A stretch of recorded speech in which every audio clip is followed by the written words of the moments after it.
Thanks for the kind invitation, ladies and gentlemen. Thanks also to EASA organizing this symposium, trying to give some insights about just culture and the challenges and the prerequisites that I think would be good. So what you see is one of the nice and stunning landscapes we have the privilege in Switzerland to enjoy. And I'd like to tell a little bit a story, what happened. So this is one of the great days in Switzerland where you can fly and enjoy really this magnificent area. We were right about to find a group of missed hikers. They have been reported missing since one day already, and we tried to spot them and find them. Finally, we spotted the hikers, and I dropped the team and the mountain rescuers at a ridge of around 3,900 meters. The goal was they access the missed hikers and stabilize them, and then we fly them back to the valley. Since we were already flying at time, helicopter had to be refueled, and decided to fly down, refuel the helicopter, and return. So was on the way following the ridge, accepted a high sink rate because we wanted to go down. Also not much talk, and all of a sudden the left mountain wall got closer and closer. Pedal input, full pedal input, and others didn't work out. Situation seemed to be dangerous, critical. Then decided to roll to the starboard side, apply collective, and regained the control of the helicopter again. So far so good. Flying to the heliport, refueling the helicopter after checking everything was working pretty normal. The mission could be continued and accomplished. When the mission was done, refueled, and at the base, of course, there was a strange situation. So wrote an incident report. And the Swiss Incident and Accident Investigation Board looked into the situation. And I gave, to the best of my knowledge, what happened. And so later on, they came up with a solution, with a conclusion. The conclusion was, maybe this was a flight a little bit outside of the envelope of the helicopter. But it cannot be stated whether there was or not, because the situation could not be comprehended and reestablished again. So far so good. Apart from a scary experience, nothing happened. But then, it was not over. 1 month after that, the public prosecutor's office initiated criminal proceedings against me because of interfering with air traffic, dangerous interfering with air traffic. I wasn't aware where the air traffic was, but they said it was so. But long story short, the criminal proceedings were dropped because there was no evidence for culpable behavior. But you know how they came to me, why they tried to accuse me? It was because of my own statements I made in the accident or incident investigation report. They used that. So you stated you were flying outside of the flight envelope. It was proven that it was outside the flight envelope. And that was the basis. They used the conclusion of an investigation, technical investigation body, were used by the public prosecutor's office. I said, long story short, there were no hard facts that culpable behavior was in the background, so no punishment was and no sentence was done, but it was strange. That is the first thing. And the second was, of course, everything was dropped and things could go on. And we learned, that's the most important thing, that the combination of a high sink rate in combination with altitude, in combination with crosswinds and a specific helicopter type could lead to a dangerous, maybe uncontrollable situation. Second short point, this situation did not happen to me, but it could have happened. It could have happened also to all of you who fly helicopters here. So the question is, when that happened and the prosecutor's office came and said,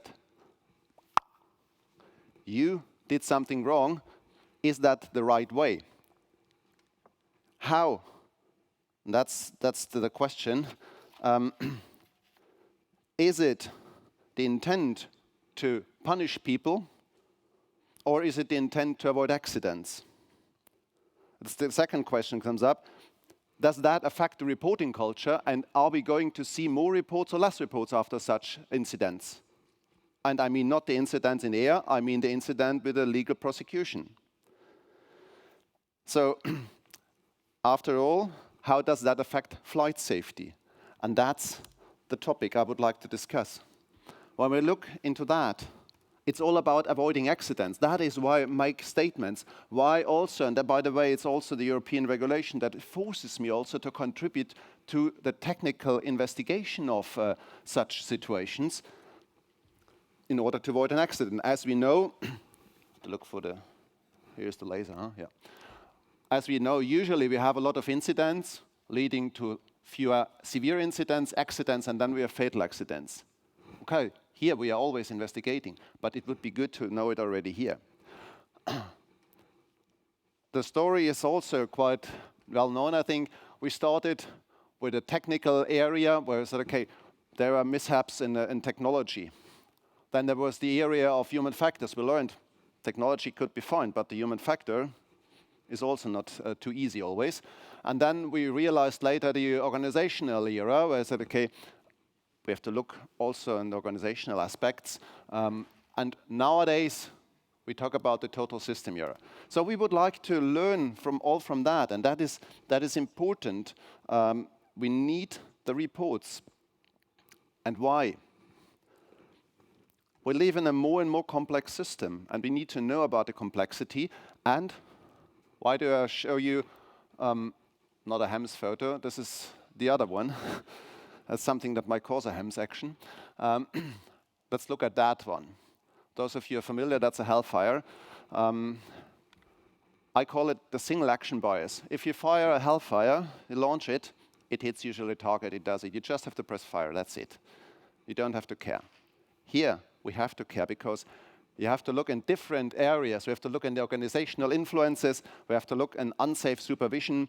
There are different areas where we have to look how incidents happen.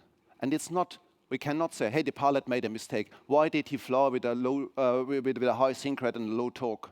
That's not what helps us. There are more questions we have to answer, and we need these answers. Why is that so important? Because we have increasing systemic complexity. You can blame the pilot, okay, or not okay. But the systems get more and more complex. That's what a lot of people of you know from the past. But today, we have a different environment. The things that worked out 30, 40 years ago today are different. If you like to type something, typewriters aren't available. If you like to do some update at a typewriter, you have to replace the tape sometimes. Here, you have to do an update via the internet. Prosthesis, and of course, from the cuckoo cockpit with a lot of clocks inside to the glass cockpit is also another aspect. The systems get complexer and complexer. And also the product improvement process. I mentioned it already. You have simply an update here from Apple or whatever it is. But we still need people who, also in the aviation world, to improve our helicopters. And for instance, you can have a system that is programmed by a software engineer in a way that it does not support you as it was intended. An example is the wingtip accident in Hamburg that happened many years ago. An airplane was descending, and almost before it touched down, it was affected by heavy crosswinds, and the pilot in command wanted to adjust by rudder input. That was not possible at that moment, and why? Because a software programmer thought in ground mode, you don't need all that, because on ground mount, you don't need all these flaps operating. And the computer already has changed, because it was just 1 meter, or less than 1 meter, automatically, very convenient, to ground mode. The crew knew that and so overrided that, and it helped to understand the system architecture. You see, the complexity we need to know. So we need to know as much as possible about problems in the system. It's not only the human factor, it's not only the pilot, it's not only the organization, it's the total system era, as I've presented before, is necessary. And therefore we need to adopt the software, as you can see, or sometimes we need also use the wrench and adjust a few screws. So it's about avoiding accidents. And the question here is, what is more important? What do you want? Do you want to punish people and sanction people here in order to avoid accidents? Or do you want to avoid accidents through understanding, comprehension, and knowledge? If sanctioning helps us better than the other one, let's punish the people. Feel free. If it's just your pleasure to punish people, maybe you go somewhere else. But that is what I would like to emphasize. We need to avoid as many accidents as possible, and therefore we need the background. And if people are afraid of making statements, then we do something wrong. So I call it, we have the option, management by learning or management by the whip. You decide. Clearly also, never ever intentional or gross negligent behavior can be subsumed here. This is always something for the right side or the people with the black robes. That's normal. I don't talk about them, but that is not the rule. That is not the general problem that we face. So what you see here in a complex, we talked about complexity thing, how should, and I would propose, and that is not my proposal, that is already, you see that also in the rules included, we have a situation as I described before. Now, separate legal investigation and technical investigation should be conducted. That means police and whatever the legal guys would like to look at, they should do. And the technical aspects are conducted by the incident accident investigation authorities and boards, independently. There is no exchange of information at that stage. It's also clear, find that in the respective regulations also. Only, and there might be situations where it is more important to share the technical results and also the statements of the pilot, especially when there is gross negligence or if there is intent also, then of course this cannot be left aside. In this case, there is a committee that does checks and balances for just culture, whether the disclosure would harm just culture or not. That is important. And then the results can go to the court and to all the other legal institutions. In any case, the results of the technical investigation go to the aviation industry, because we all need to learn. It's not only that, for instance, REGA in Switzerland learns from that incident from the mountain. It's also important that you all learn from that, and this is the reason why we share that. But we can share it only if this is not leading to any criminal investigations against the pilots who report that, in order that we all know it and we can learn from it and we can improve the products, be it a software product in the helicopters or be it any technological aspects of the helicopter per se, or procedures. So that is really an important aspect in my eyes. So why? I said that already. We need that to include that in the safety management system as well. And so that is also part, the information that we collect also in safety management systems. If there is a legal investigation, the question is, what are you going to do with all the information you collect in your SMS? Are you going to disclose that? How would your crews think of that if they knew or know that whatever they disclose whatever they disclose to you in the company or disclose to the accident investigation office, if these statements will be disclosed. Difficult. The regulation, as shown before, gives you a background and gives you some options how to handle that. The actions of, as written here, of the human operators are heavily influenced by increasingly dominant and diverse function of the system. And if we don't know them, the deficiencies in these systems, we can't improve them.